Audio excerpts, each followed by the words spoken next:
Howdy ho. Hello there, guys. I snapped into this one too.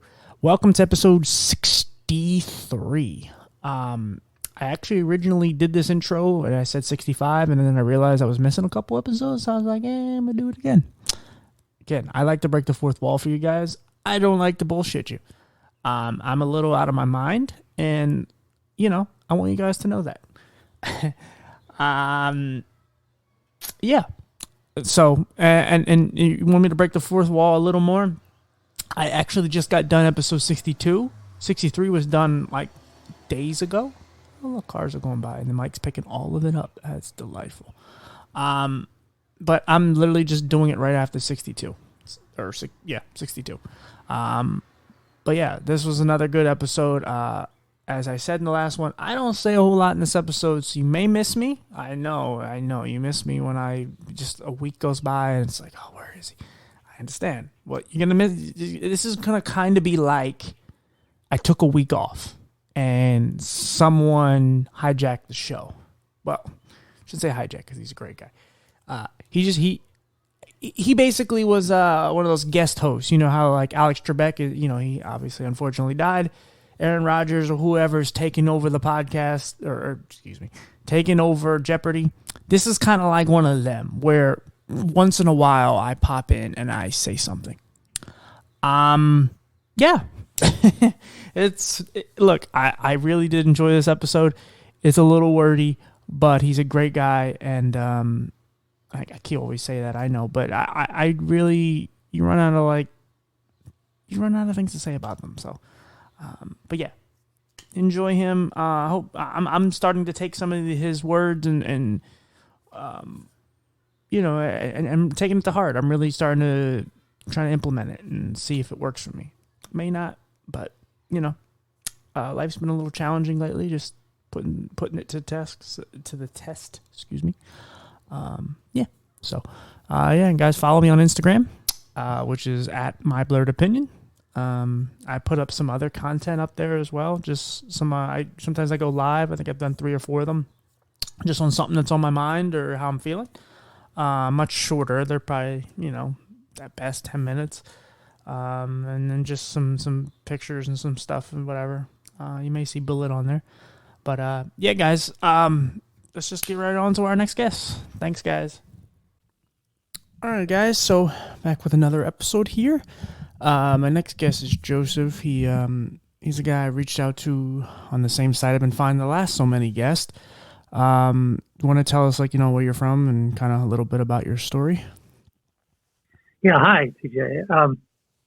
I basically had a nervous breakdown when I was in 1990, and I walked away from my career and my livelihood after about 9 years of education, and but that catapulted me into my spiritual journey and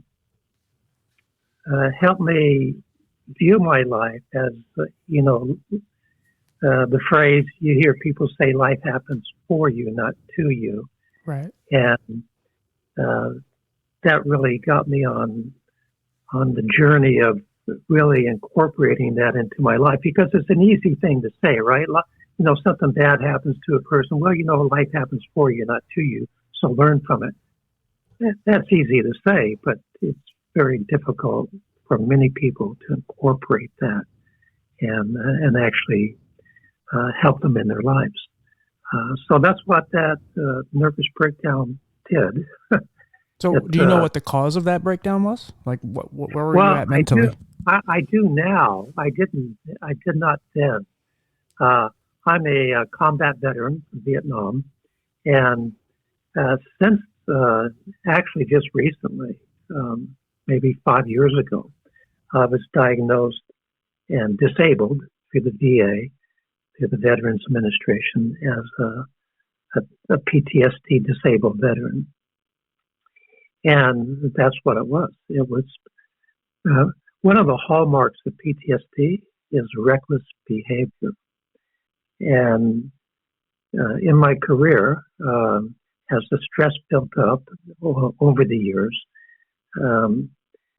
I started dealing with that through what some people would call reckless behavior. My background now, with my angel interventions, um, I can look back now and see where I was given signs to move in a different direction than I was heading in with my career. And I ignored those signs.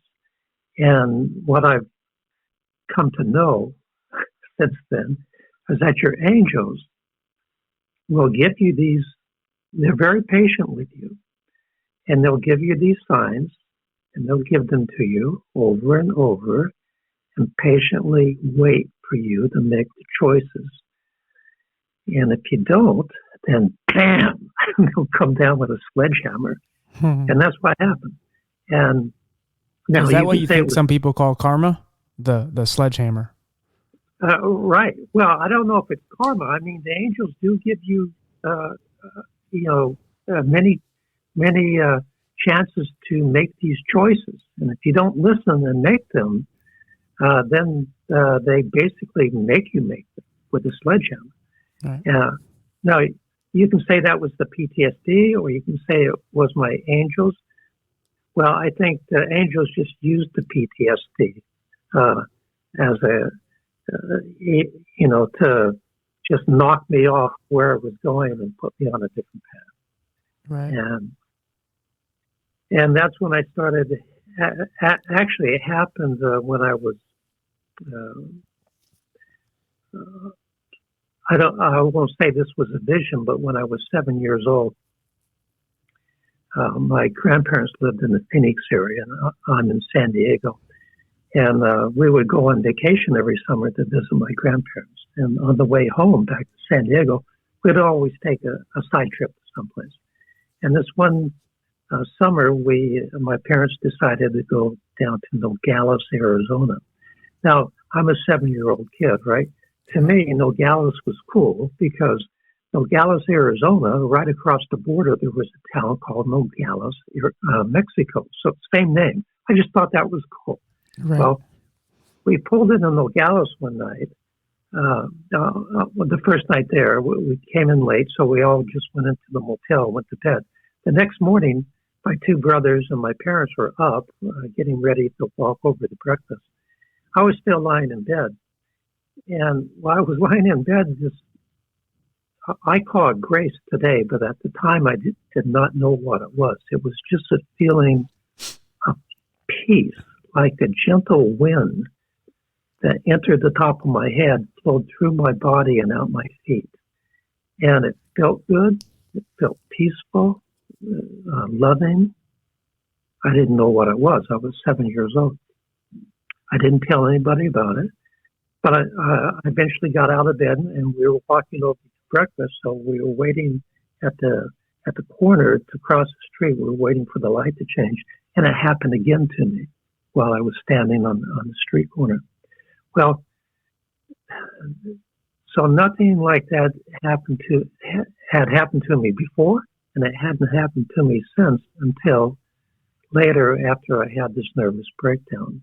And that will tie in later as we talk about doubts and fears that people have. Right. Anyway, after my nervous breakdown, I have a 5-acre homestead. So for the next year, I just worked the soil, and that was my therapy. And because I didn't know at the time, I didn't know what had happened. Just that, everything came crashing down, and I walked away from everything. And anyway, a couple of years later, I had this vision of Mother Mary. Now, I'm not religious. This is when I talk about Mother Mary and Mary Magdalene, I talk about them as angels, as spiritual beings, not as religious icons. Right, I saw that in your profile. I wasn't sure if it was a religious thing or... No, not at all. And anyway, Mother Mary came to me, and she appeared to me overhead, and just bathed me in gold and white light for 10, 15 minutes. Um, and then 2 nights later, I had an out-of-body experience, and I was taken into what I call these light regions. Now, I experienced what people are familiar with, this white light that most people are familiar with. Had experienced that a few years before, but these were light regions that made that white light just pale in comparison. And I was traveling outside my body, and we came to this light that I didn't know at the time, but now I know it was the light of Mary Magdalene. And the guide who was with me said, "Well, you can't go there." He said, "If you go there, you'll spontaneously combust. The energy is just so different, so much more refined." And so I came back into my body. I was in this state. I just call it the light regions, but I talked to a Catholic one time and told him about it. He said, "Oh, yeah, you were in a state of rapture." I said, "Well, that's a good word." So for the next 5 months, I was in a state of rapture. I couldn't work. I'd go, I'm a quiet, reserved kind of person. I'd go into the supermarket and just spontaneously out of nowhere just start giggling and laughing. And people would stop and look at me. That's the state I was in for 5 months. And then I came out of it, and a few years later, I was at this seminar, this breathing workshop, where people go into this deep breathing type of therapy. And it was at the Mission San Luis Rey in Oceanside, California. It's one of the 21 original California missions. And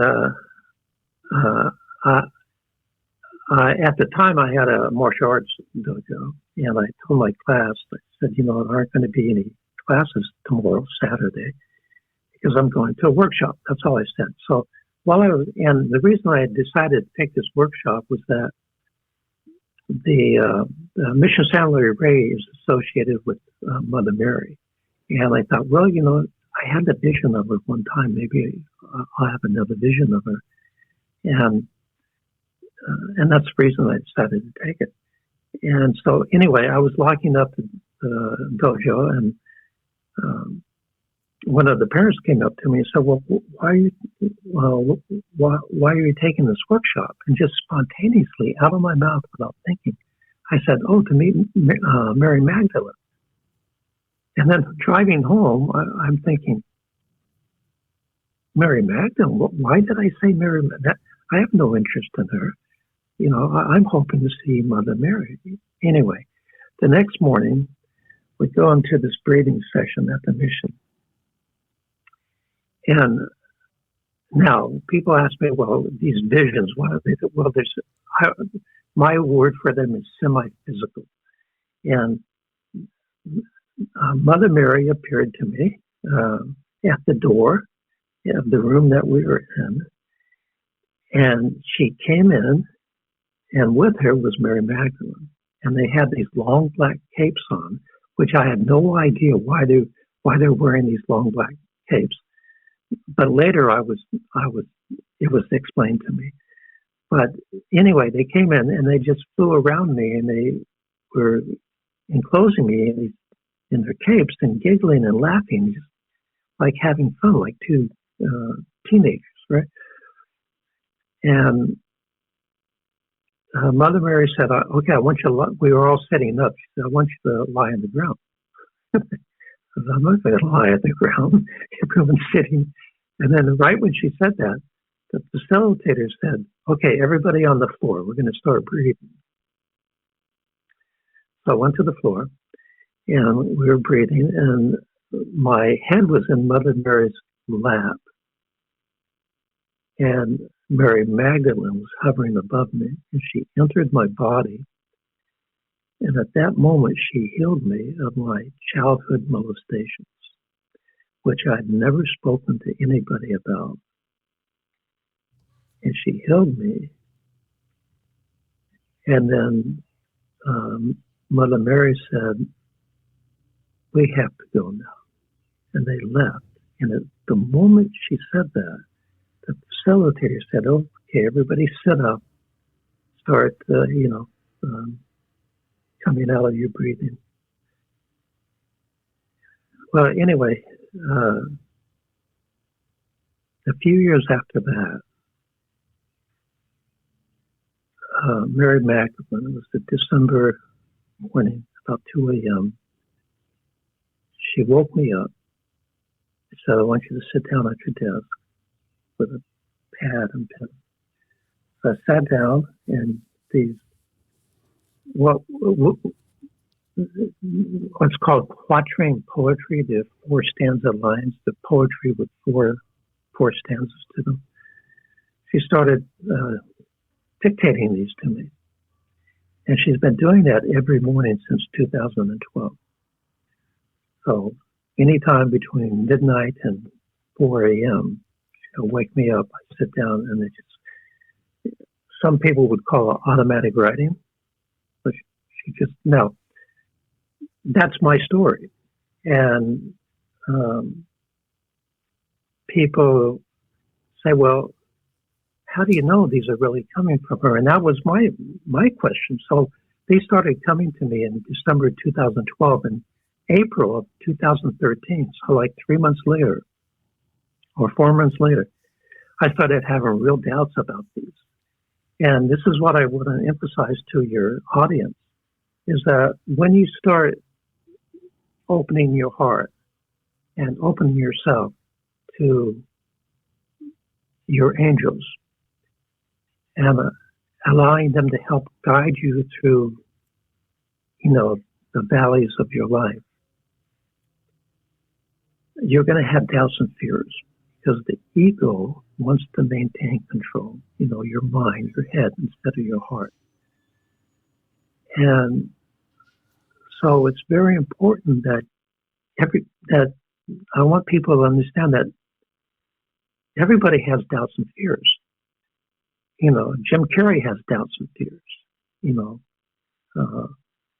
Mother Teresa had doubts and fears. I mean, everybody has doubts and fears. It's how you deal with them or don't deal with them.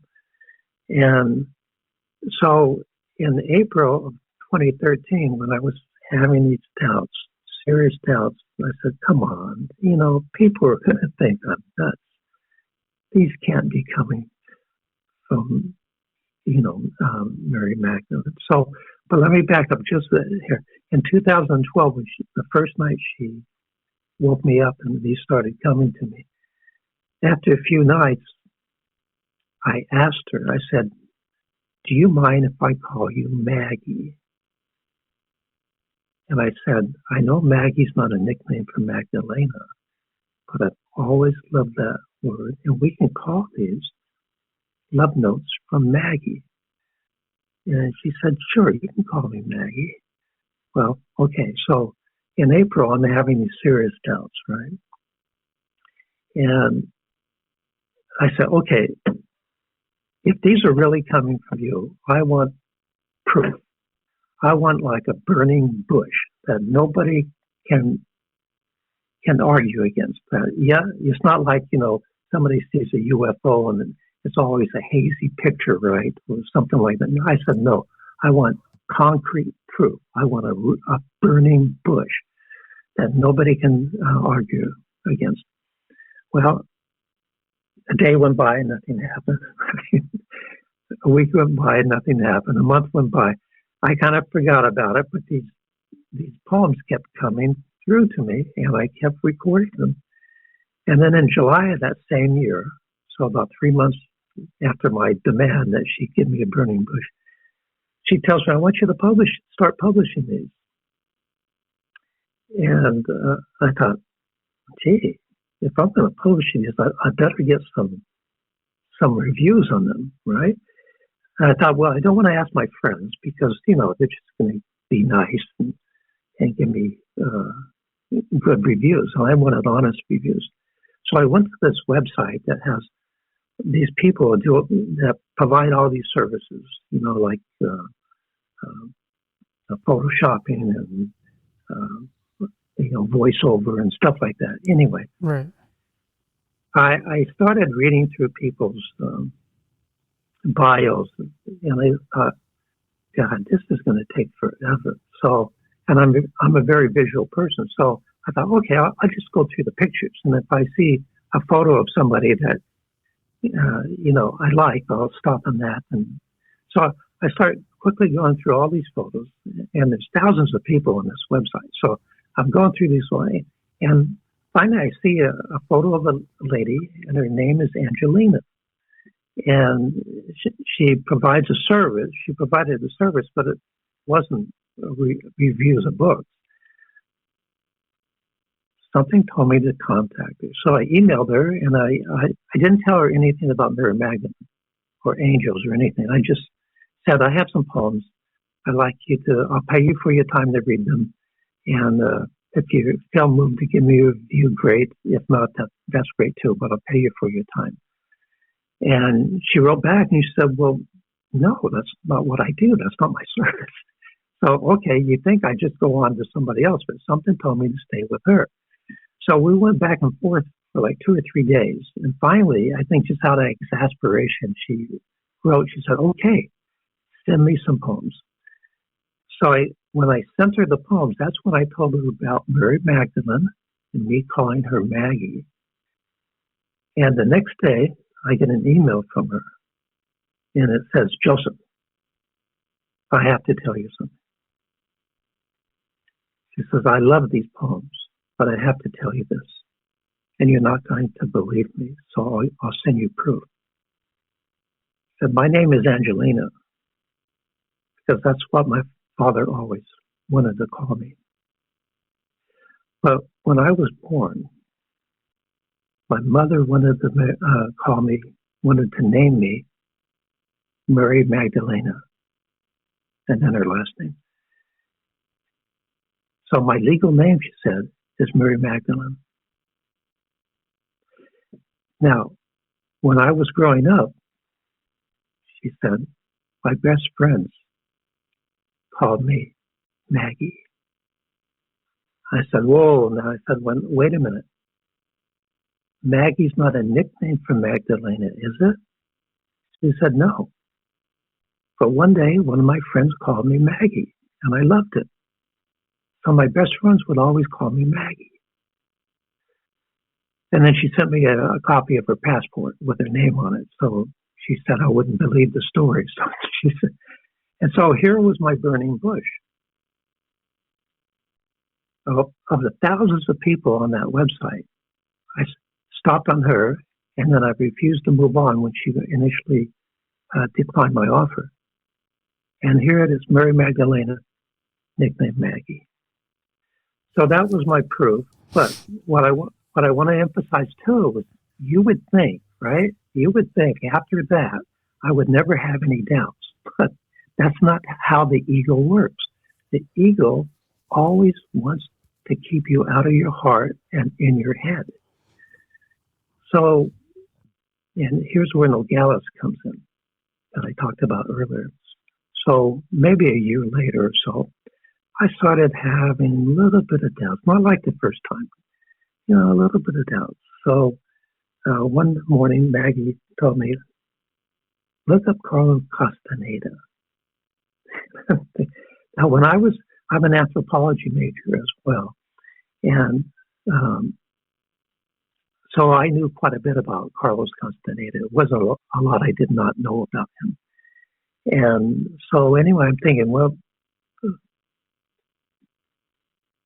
why do I have to look? She just Google Carlos Castaneda.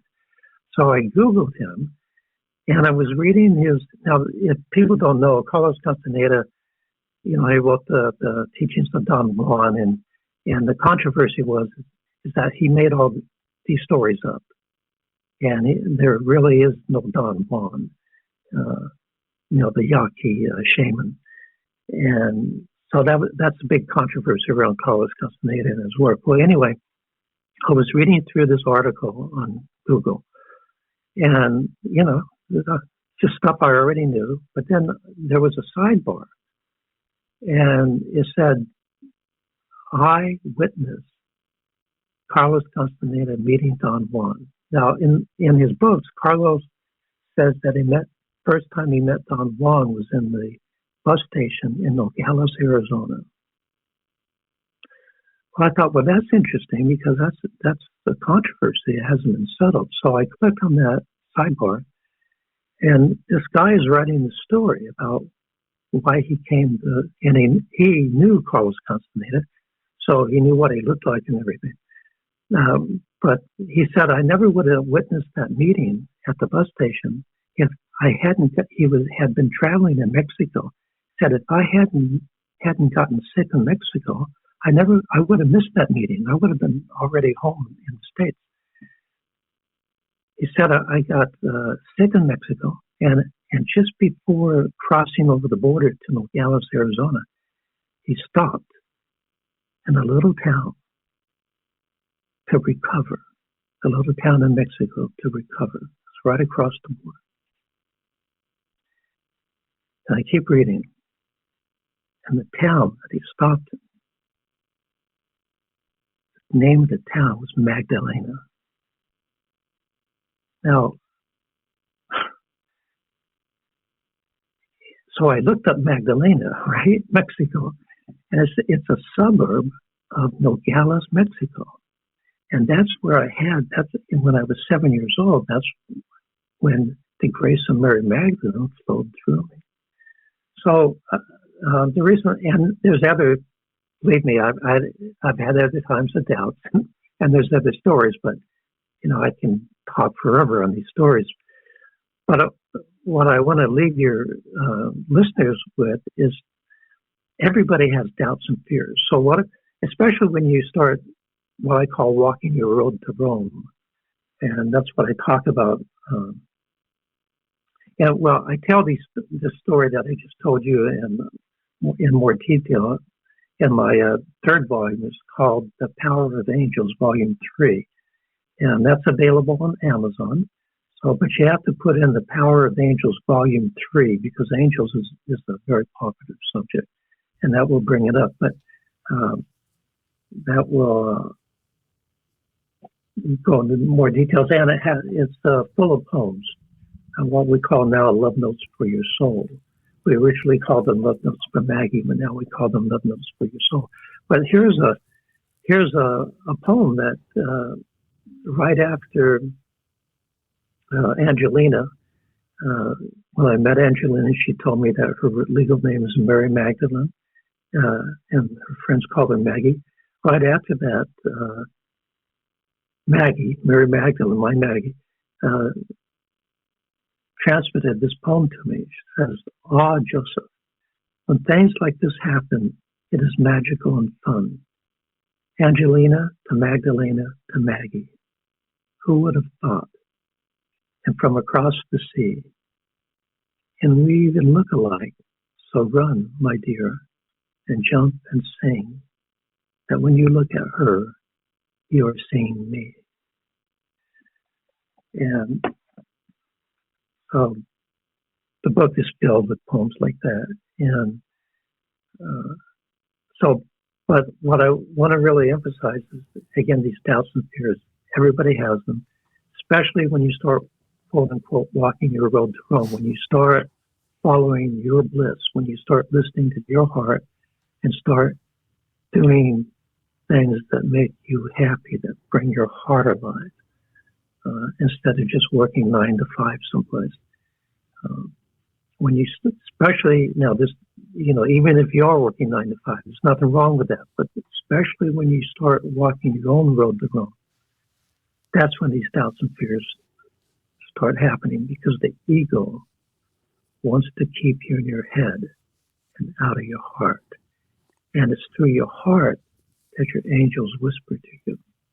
That's how for me, anyway, right. That's how, so when Maggie transmits these poems to me every morning, they come through my heart. They don't come through my head. I'm not thinking about anything. In fact, when I go back and read them, I said, I know I didn't write that. Right, yeah. There's no way I wrote that, because they're not coming through my head. They're coming through my heart, directly from her. Right. And And that's another thing she emphasizes. She emphasizes that anybody who is drawn to these poems, they can consider her one of their guardian angels. We have more than one. But so if somebody in your listening audience happens to be drawn to these poems, then what Maggie is saying is that that person can consider Mary Magdalene one of their guardian angels. Right. So you said so much, and I really enjoyed that. But I have so many other questions. Sure. Of course, because there's times I'll have people on, and if I don't ask a certain question, somebody will message me saying, "Well, I wanted to know that," and it's like I gotta try to remember all the questions I should ask. So, so you did a lot of very aggressive, you were into combat, obviously more than just. I mean, you were into, you ran your own. You said you ran your own dojo. Yes. Uh-huh. Yeah, and so you did all these things, and of course, you were molested, and a lot of things kind of happened to you. And you had a nervous breakdown. I'm sure you had some sort of anger and a lot of other things towards it.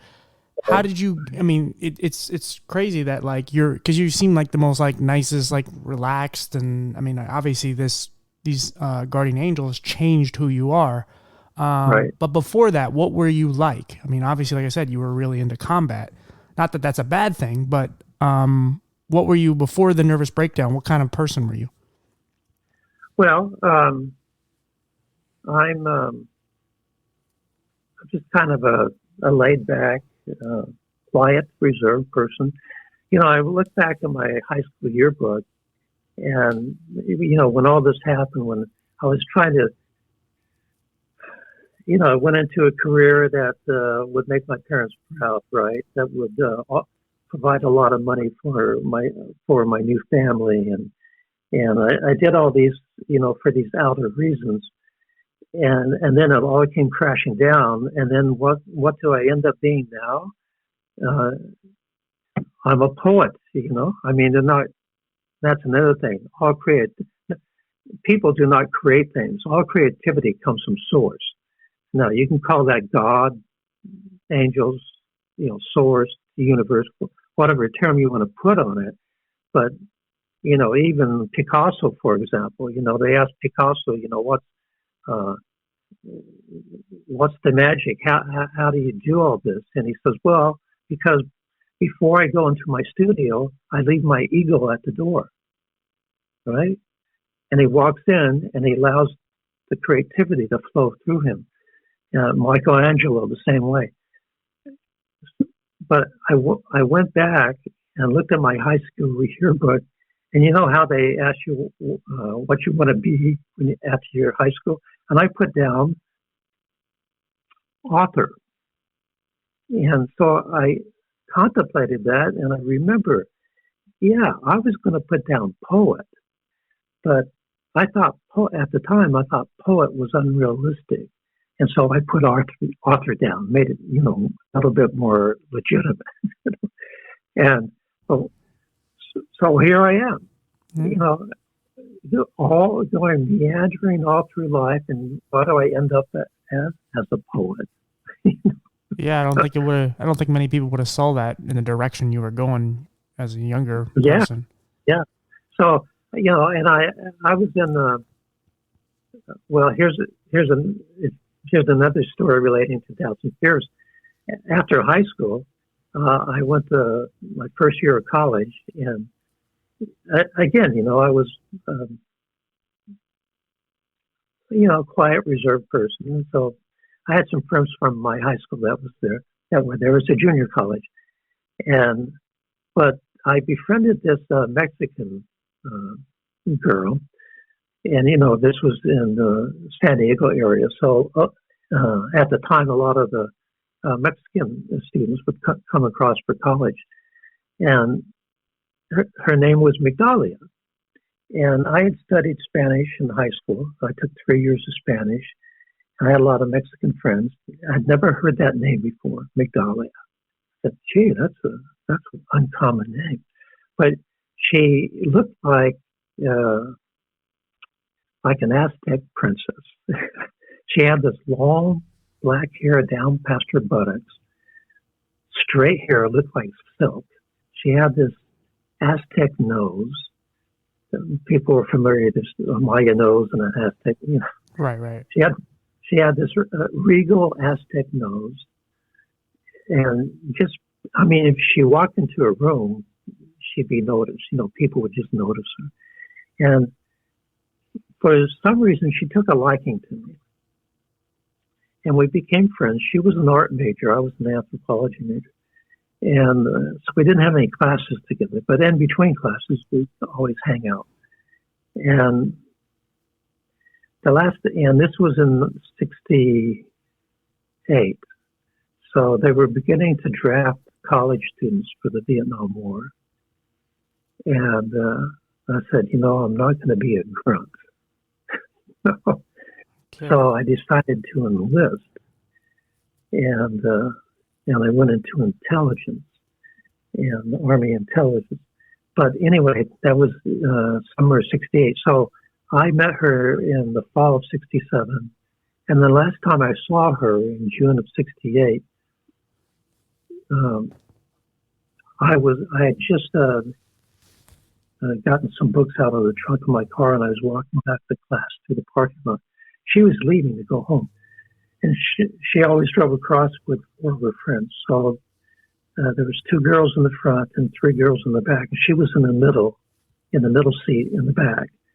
And her girlfriend saw me. And she tapped Migdalia on the arm and whispered to Migdalia. And Migdalia turned completely around. And with a smile from ear to ear, she's just waving to me, saying goodbye for the day. That's the last time I saw her. And because things just got chaotic and I went into the Army and then went to Vietnam. And here's another story. So I get to Vietnam, right? And everybody knows you're new because you're clean, right? Your right. uniform is bright green. Your boots are clean. And you fly into Saigon, and then you wait in Saigon, which was the capital of South Vietnam. You wait there until you get your orders, and then you go to wherever you're going in the country. And so my orders came through, and I'm heading for Pleiku. I didn't know Pleiku from anything else, but the Vietnamese would ask me, because, I'm brand new, obviously, and so they're always asking the new people, where are you going? And every time I said Pleiku, every single one of them said, oh, no, that's the worst place you can go. You don't want to go to Pleiku. Like, I have something to say about it, right? So I get to Pleiku, and the month before I get to Pleiku, the Viet Cong are shelling our station. And a couple of guys get killed. A bunch of guys get wounded. When I get there in May of 1969, from May of 1969 to May of 1970 when I left, the whole year I was there, the air base next to us got shelled 2 or 3 times a week. We never got hit while I was there. When it was time for me to leave,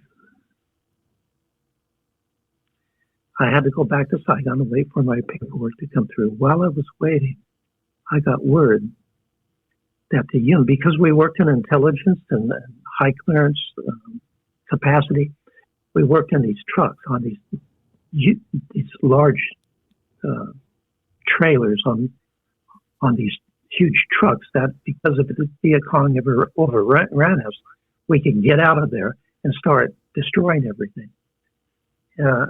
But anyway, when I was in Saigon, I got word that the unit I worked in took a direct hit, and 3 of my friends were killed, the guys I worked side by side with. But for the whole year I was there, nothing, except for the airbase next to us.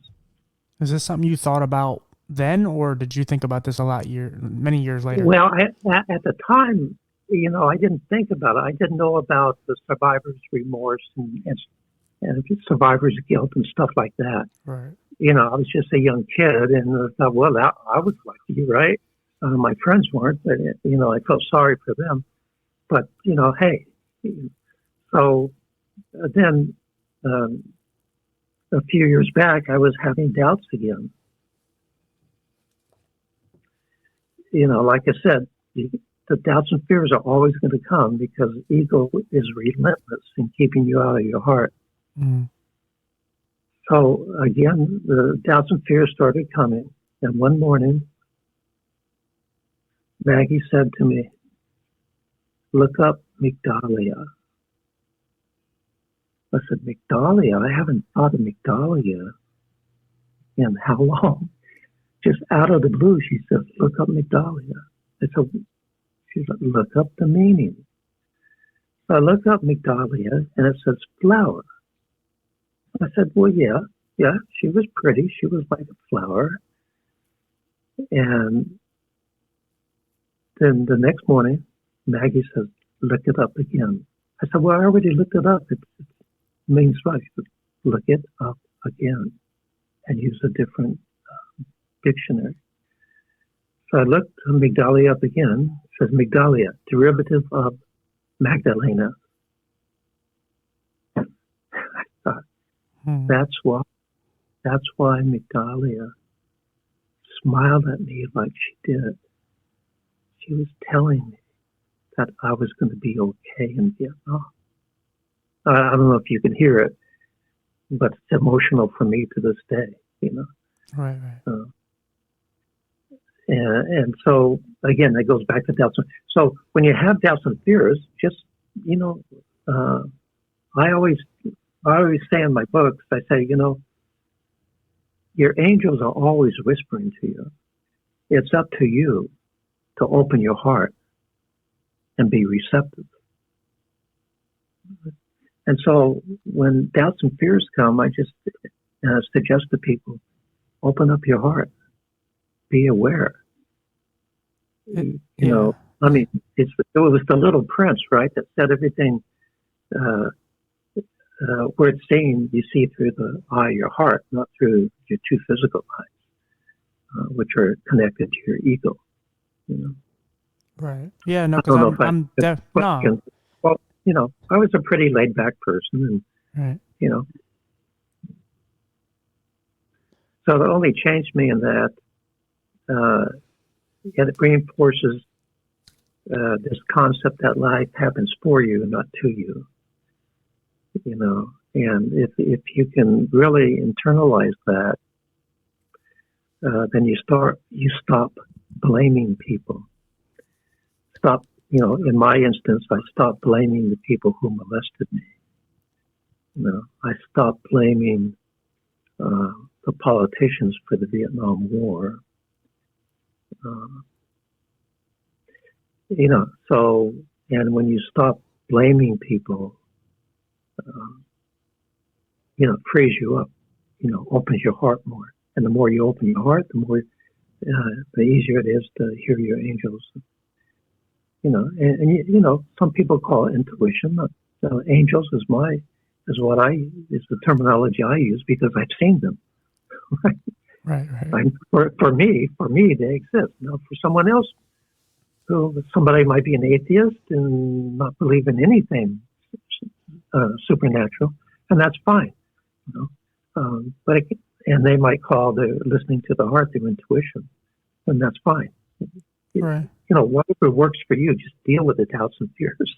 That's all. Right. I think if you have an open mind, everything you're saying does relate to everyone nowadays because, or any time, but, for me, like I'm a person that constantly doubts everything I do. Even if I go forward and go through with it, I'm constantly in my own head, doing the podcast and interviewing people. And, I may have 20 podcasts down the road and I'll still be thinking like, oh God, I'm never going to find another good guest and I'm going to run out of content and all these things. And there's many times out loud I've had to tell myself to shut up because it's just like, it's just nonsense. And I spend so much time worrying that I don't even really have time to enjoy what I'm doing at the moment.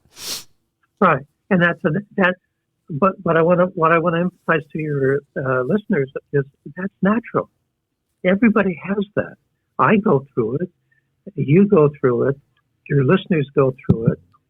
Jim Carrey goes through it. Bill Gates goes through it. Steve Jobs went through it. Martin Luther King went through it. everybody goes through it. Everybody has the doubts and fears constantly. They never go away. That's just part of the journey, and dealing with them is part of the journey. And you can resist them and fight them. And, when you fight your ego, you know who eventually wins. It's your ego. Because that's what I did before my nervous breakdown. Right. I constantly fought with my ego. And then it just blew apart. Instead of fighting with your ego or the doubts and fears, just befriend them. Make them your friend. So in other words, when you think of something negative, what I do now is I used to say it's kind of like meditation, right? People say, well, when you meditate, if you're thinking about your thoughts, then you're not meditating right. Well, I don't care who it is. What anybody tells you. When you meditate, you're going to have thoughts come into your head. Absolutely. That's just natural. So what do? Do you focus on the thoughts?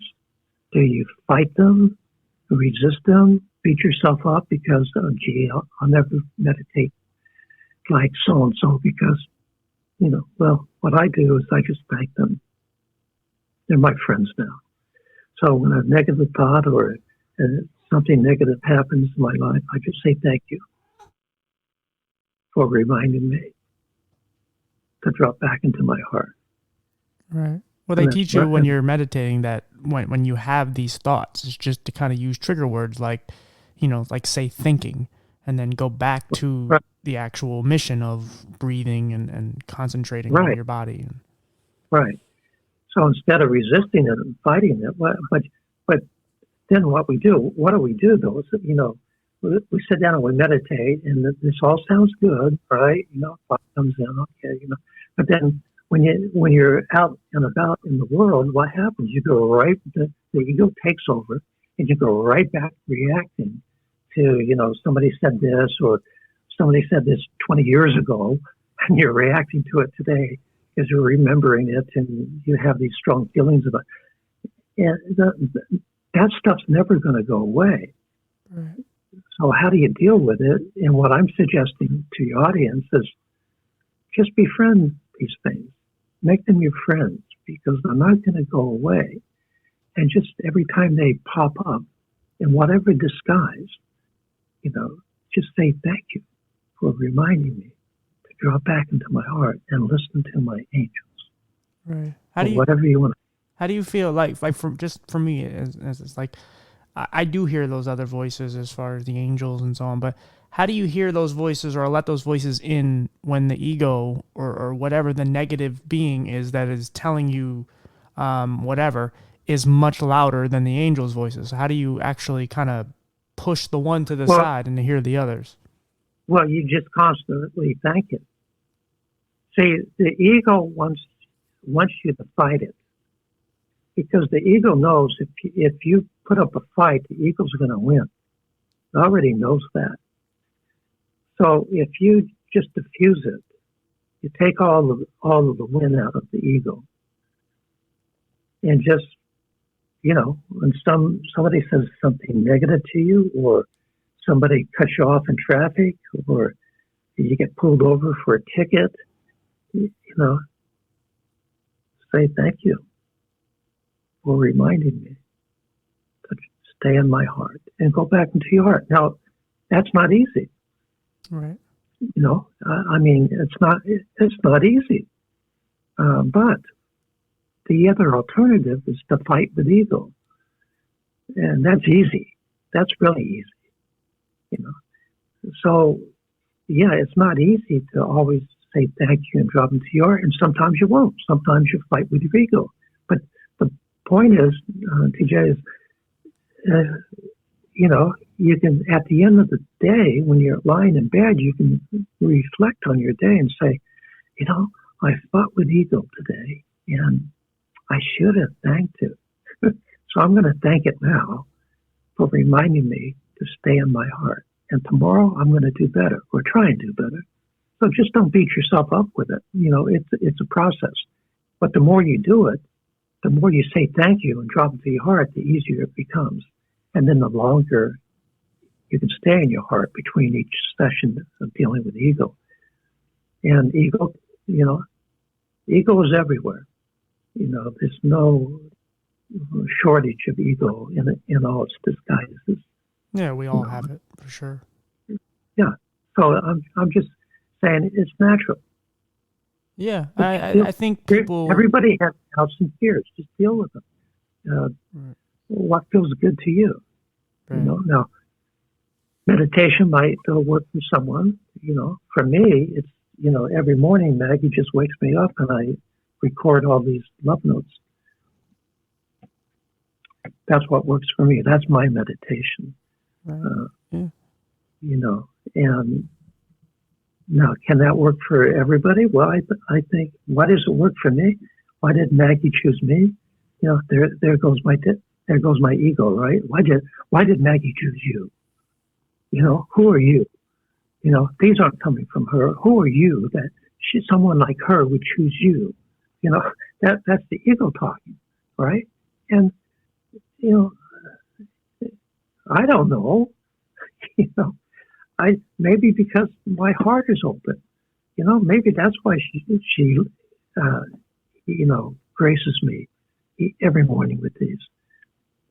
All I know, I've had enough doubts and fears around it, and she's shown me. Every time I have a doubt and fear, she gives me something like Migdali or Nogales or Angelina. So, but the reason she does is I ask her. I was listening to Steve Harvey the other day, and he's big into scripture. And he says, well, scripture says you have not because you ask not. It doesn't say you have not because of your PTSD. It doesn't say you have not because of your spouse. It doesn't say you have not because you were molested. All that stuff is complicated. Everything in nature is simple. It just says simply, you have not because you ask not. Well, I just asked Meg. My doubt, when I have a doubt and fear, that's me asking Maggie for confirmation again. See, at first I had to demand it, right? I said, well, I want a burning bush, this and that, that was coming from my ego, right? The fear of my ego. But still, that's how I dealt with it at the time. But now I never have to ask her. Once a doubt and fear comes in, she automatically answers it for me. I don't even have to ask her anymore. Yeah. Right? But I had to get there. I had to get to that place. And I got to that place. Believe me, it's real easy to wake up at 2 a.m. and stay in bed. Right, yeah. It's real easy. But every morning, now it's not an issue at all now, but in the beginning, every morning I would get up. There were mornings when ego would say, she doesn't have anything to say today. Stay in bed. I would never listen to that. Once I was woken up, I would get up, go to my desk, sit down with a pad and pen and wait. Sometimes, these are 4 stanza poems, right? So I use a yellow legal pad, so I get 6 to a page. Right, yeah. Some mornings I would get 1 page, 6 poems. Some mornings I'd get, 3 pages. The most I've ever gotten is 65. 65 poems in one setting, just nonstop. So I never know, but I know it's going to be something. This morning I got 1. Right? But there's always something that she has to say. Otherwise, she wouldn't wake me up. I just sleep through the night. So you have to be willing, you got to be willing. You got to give your angels something to work with. You know, like Jim Carrey says, you can't ask for something and then go eat a ham sandwich, right? Right. Yeah. You got to give your angels God's word, whatever you want to call it. You got to give it something to work with, So you got to take your baby steps. Well, people say, well, I don't know what to do, Well, just do what you can from where you are with what you have, right? That's what Teddy Roosevelt said. Do what you want. Do what you can with what you have from where you are. Yeah. That's all you can do. Just take baby steps. And you have to be open-minded to everything too. Like you have to be open to what answers are going to come to you, because I think a lot of people are expected, a certain answer, but it might not be the answer you asked for. And That's it's like right. when it comes to like people who deal with addiction or anything, like one of the first steps is to realize you actually have a problem. But if you don't, if that's not the answer you were looking for and you're just hoping for sympathy or someone to just give you a cure to your addiction, it's not going to happen. You have to realize that there's a problem. So it might not have been the answer you wanted, but it's the answer that is actually going to help you, at least to get you in the direction you need to be going. That's right. But if you're in a position where you refuse that answer, that's just a stepping stone. Right. You see? It's just a stepping stone. It doesn't mean you're never going to get out of the addiction, but it also means not to beat yourself up. Just that's where you are right now. That's where you are. And it's just a stepping stone. But without that stepping stone, you can't get to the place where finally you do accept that you have an addiction. Right, yeah. You see, so in other words, life happens for you, not to you. If you're looking at that life happens to you, you're going to blame everything. You're going to beat yourself up all the time. Well, I can't meditate because I'll always have these thoughts, or I always have these doubts and fears. Or, I went to an AA meeting and, it wasn't for me, so it's never going to be for me. Well, that's life happening to you. But if you think of life happens for you, yeah, I went to the AA meeting, 5 years ago. Now I'm ready to go again. And you go again, and maybe this time you accept that you have an addiction. Whereas if you had never gone before, it wouldn't have, so just, deal with the doubts and fears and just take baby steps in the direction of your dreams, and know that every time you take one step, that God, source, your angels, whatever you want to call it, is taking multiple steps that you don't see in that same direction. Yeah. How do you, because one of my biggest problems is I never really appreciate the things that I've already accomplished. I'm already looking ahead going, oh, I'm not at that point yet. Like, let's just, for instance, like the podcast, it's like, oh, a couple hundred people listen. Oh, how come I'm not at 1,000 yet, or whatever, like how do I appreciate the time and the journey and not constantly be looking forward? That's your ego. That's your ego talking. So again, it's stopping and saying, thank you for reminding me to drop back into my heart. And when you drop back into your heart, you realize that life happens for you, not to you. And so from that place, you can appreciate what you've done already. Yeah. And know, it's like going back to Steve Harvey, you have not because you ask not. And keeping it simple, and start talking to source and listening to your heart. So it's a two-way deal. You just don't listen, you also talk. So if you've got a gripe, if you got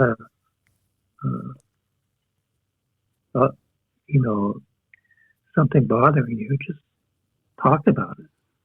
So you can talk to source, you can talk to God, you can talk to your guardian angel,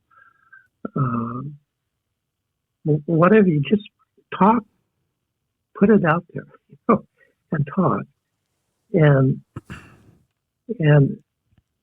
see, your job is not to figure out how to do something. Albert Einstein said, your imagination is far more important than any knowledge. You can't know. Jim Carrey said, he had no idea how he was going to make a career out of being a comedian. All he knew was that he saw it in his imagination, and he left it up to the universe to figure out how it was going to happen. Bill Gates. They asked Bill Gates one time.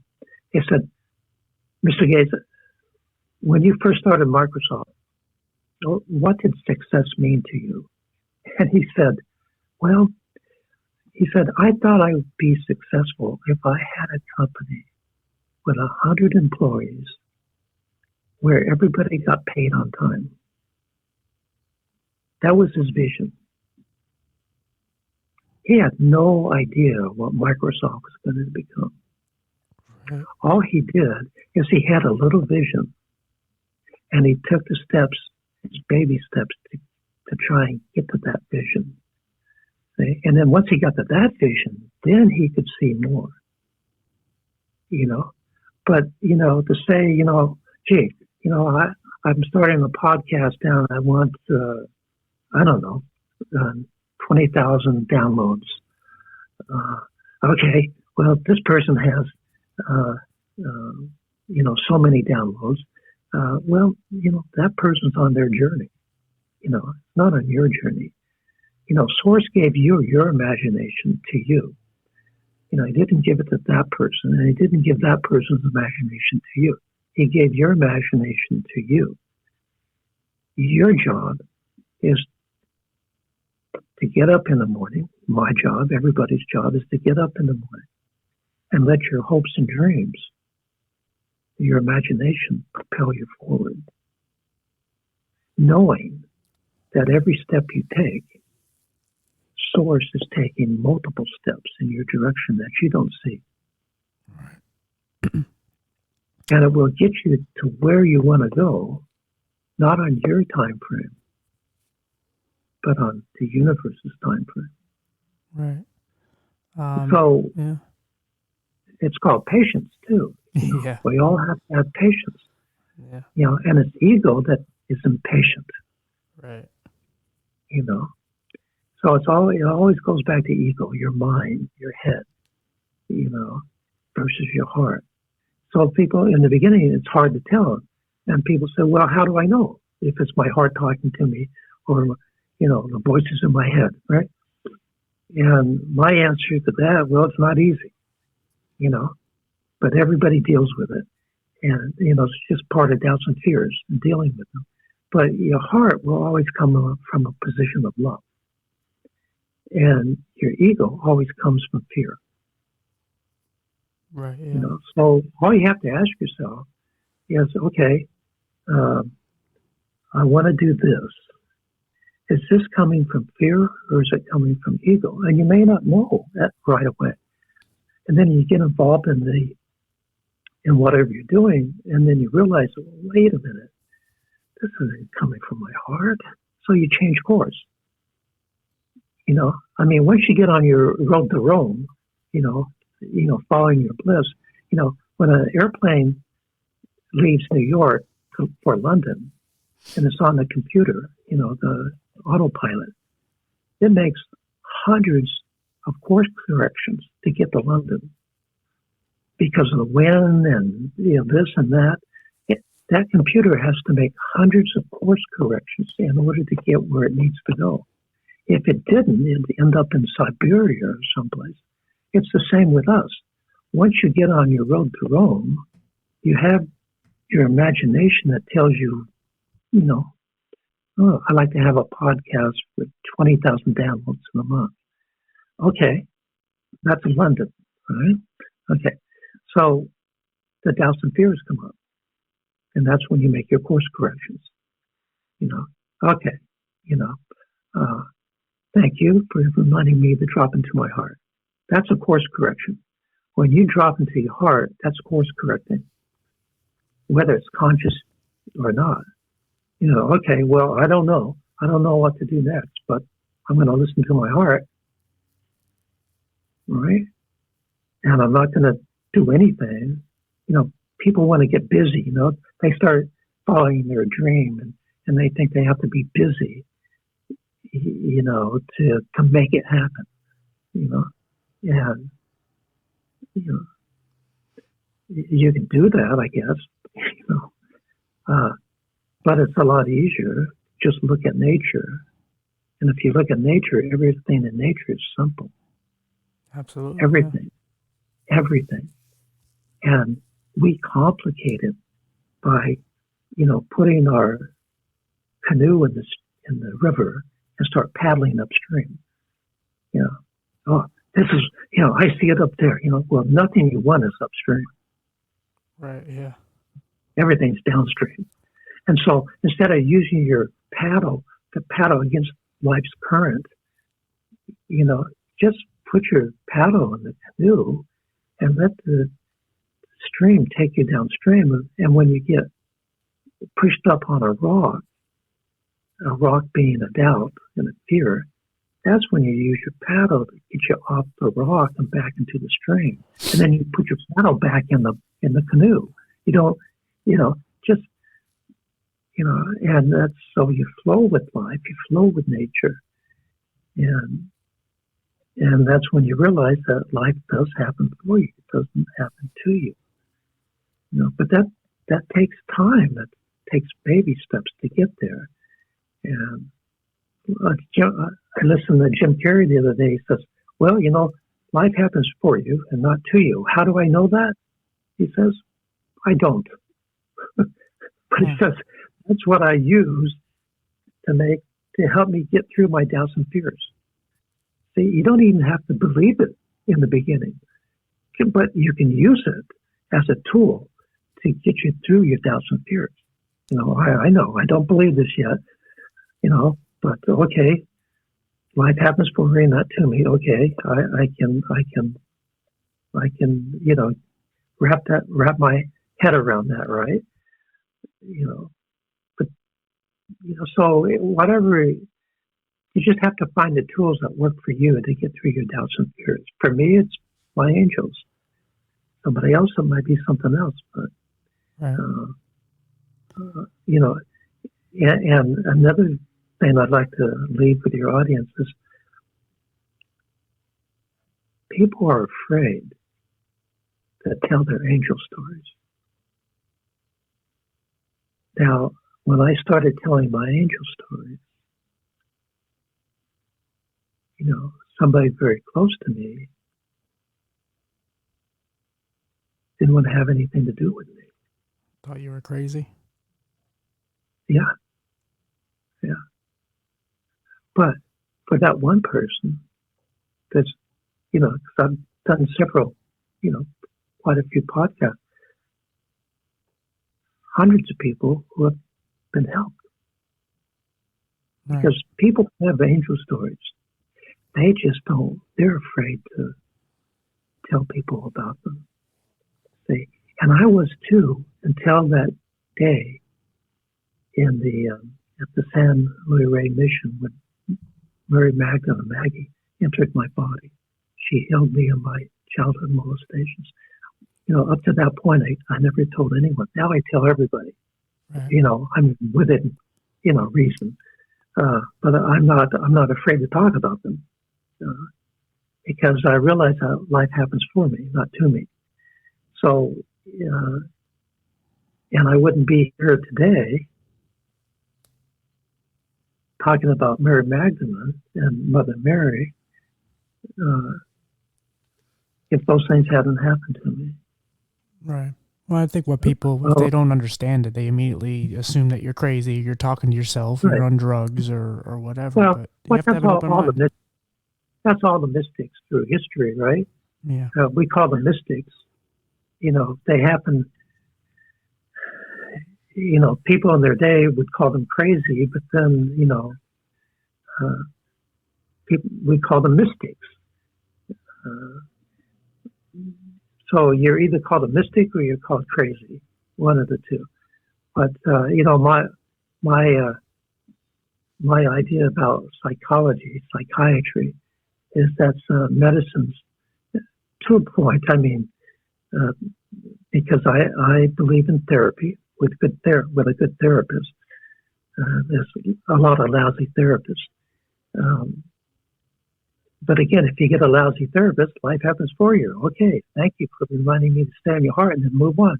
Course correct. Find a good therapist, right? But don't blame the bad therapist. Just thank the bad therapist for getting you to a good therapist. But my idea of psychiatry is that's just medicine's failed attempt to understand quantum physics, the quantum universe. Because really, when you get into mysticism, it's really it's in that same universe as the quantum world. The quantum world has turned everything we know about physics upside down. Yeah, exactly. Just before we go, one of the things I wanted to ask you: how does, for people out there who have dealt with being molested, how do they? I mean, again, everyone's different, but using your same technique, how do you recover from that? I mean, obviously, it took you a long time, and it's happened to me, and I'm not asking for me because I'm relatively okay with it, but well, yeah. I don't think we ever fully recover from trauma. I mean, I say Maggie healed me of my molestations. She didn't completely heal me. There's still things I have to go through to fully heal. But what she did do for me is she healed me. She healed me to the point where I could begin talking about it, feeling okay about it, not blaming myself, not blaming anybody about it, getting therapy for it. So that's what she did do for me, and in that regards. But as far as any kind of trauma, I don't think we ever get over it, because that trauma goes into the cells, and you may think you overcome it, but then 10 years later something happens and all this emotions come out of you, from that trauma that you thought you were fine with. So everybody has to deal with it on their own terms. For me, I just repressed it, and I didn't believe in therapy, and I was going to tough it out, and why did this happen to me, and all this stuff. And then I had that nervous breakdown, and then all I did for one solid year, I just worked. I have 5 acres here. I just worked the land for a year, did nothing else, and that was my therapy for me at the time. And then a few years after that, that's when Mary Magdalene, that I was conscious of. She had come to me when I was 7 years old, but I wasn't aware that was her at the time. Right. But she consciously, I saw her at the mission, and that's when she really became a conscious part of my life. Why did that happen? I don't know. I can't tell you, but I feel confident saying this to your audience. If you look back in your life, like Steve Jobs said something similar, right? He said, when you're going through stuff, it's hard to connect the dots, but once you arrived at a certain place, you can look back and then you can start connecting the dots on how you got where you are. And it's the same thing with your mystical experiences. You can look back and start connecting the dots. Oh yeah, this happened because this and that, and that's where I call it angel interventions. I was in Panama I was almost murdered in Panama, and I'll tell you, an angel intervened. If an angel had not intervened, I would have been killed in Panama. Angels intervened in Vietnam for me. Why did they intervene for me and not my 3 friends who were killed? Because it was time for my 3 friends to transition. There wasn't time for me. No, I was nothing special. It's just timing. It was their time. It wasn't my time at that time. And so, it's just the bottom line is just stop resisting. Stop resisting life. Just stop resisting. Now, it's easy to say. Right, yeah. All simple things are easy to say, but they're not easy to do. But simple things are the true way. Everything in nature is simple. So just, look back. I just ask your audience to look back in their lives and look at if you don't want to use the word angel, use mystical or spiritual. You see the spiritual thoughts in your life that connect, that got you where you are today. Yeah. And believe me, when you start talking about your angelic experiences, your mystical experiences, that opens up your heart to receive more. And I think that's all I did. So when I first saw Mother Mary, she actually appeared to me, just her eyes appeared to me above me. I didn't see her. I didn't know it was her. I thought it was my mother who had passed away a few years before. So I just saw these eyes above me, thought it was my mom, and then suddenly it expanded, and it was Mother Mary. Now, I had no thoughts about Mother Mary at the time. I wasn't thinking about her. I wasn't hoping I'd have a vision of nothing. I saw these eyes. I thought they were my mom's. And all of a sudden they expanded. It was Mother Mary, and that's when she bathed me in those beams of golden white light, which was, I didn't know then, but it was to prepare me to go in those light regions 2 nights later. So why did that happen to me? Well, I think it happened because I was willing. That was during a breathing workshop. I was willing to take that workshop. I was willing to spend the money, which at the time was quite a bit of money for me. I was willing to spend the money to attend a 1-week workshop that really got to helped get to the core of things. And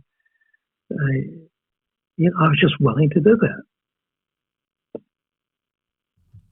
And if I wasn't willing to do that, Mother Mary, maybe she would have come in a different time, a different way. I don't know. But for me, it happened at that time because I was willing. But, because I was willing to take that workshop.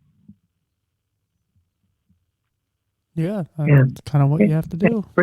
And create a relationship with Mother Mary, that was the stepping stone for the next workshop years later for me to have a relationship with Mary Magdalene.